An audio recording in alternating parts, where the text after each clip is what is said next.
kontekstdə təhsil müddətlərinin yenidən nəzərdən keçirilməsi aktual mövzu kimi gündəmə gəlib. Bu dəyişikliklər ən çox gəncləri maraqlandırır. Çünki müzakirə olunan qanun layihəsi qəbul olunarsa, tələbələr təhsili daha qısa müddətə başa vuraraq əmək bazarına daha tez çıxacaqlar. Lakin əsas sual budur. Təhsil müddəti qısaldılarkən keyfiyyət necə qorunacaq?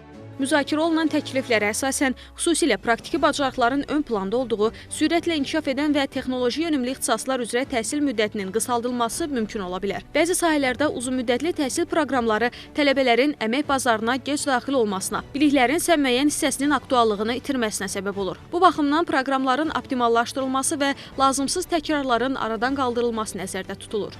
Məncə ehtiyac yoxdur təhsil ilinin endirilməsinə, çünki ixtisası öyrənmək üçün məncə 3 il kifayət deyil. Mənim fikrimcə, yəni 3 il yox, 4 il ixtisas fənninə yiyələnməyimiz üçün daha yaxşı olar.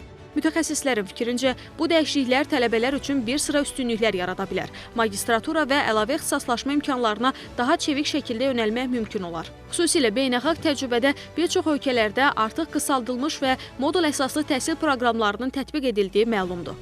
Təhsil müddətinin azaldılmasında əsas mərhələ budur ki, bakalavr öz ixtisasını öyrənsin və mükəmməl öyrənsin. Və biz bunu dünya təcrübəsində də çox görürük. Deyək ki,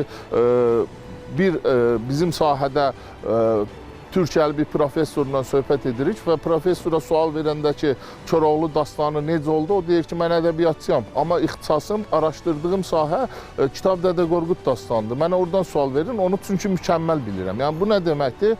Bir ixtisas öyrənirlər, amma mükəmməl öyrənirlər. Bu səbəbdən təhsil müddətinin azaldılmasında əsas meyar bu olmalıdır ki, orada bakalavr bir ixtisası öyrənsin, daha mükəmməl, daha dərindən və daha təkmil şəkildə öyrənmiş olsun.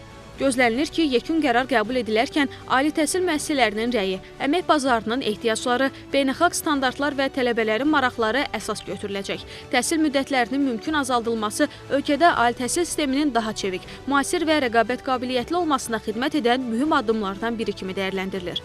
Sahil Əliyev, Tərlan İbrahimova, Arzu Sadiqov, Namiq Abbasov, NTV Xəbər.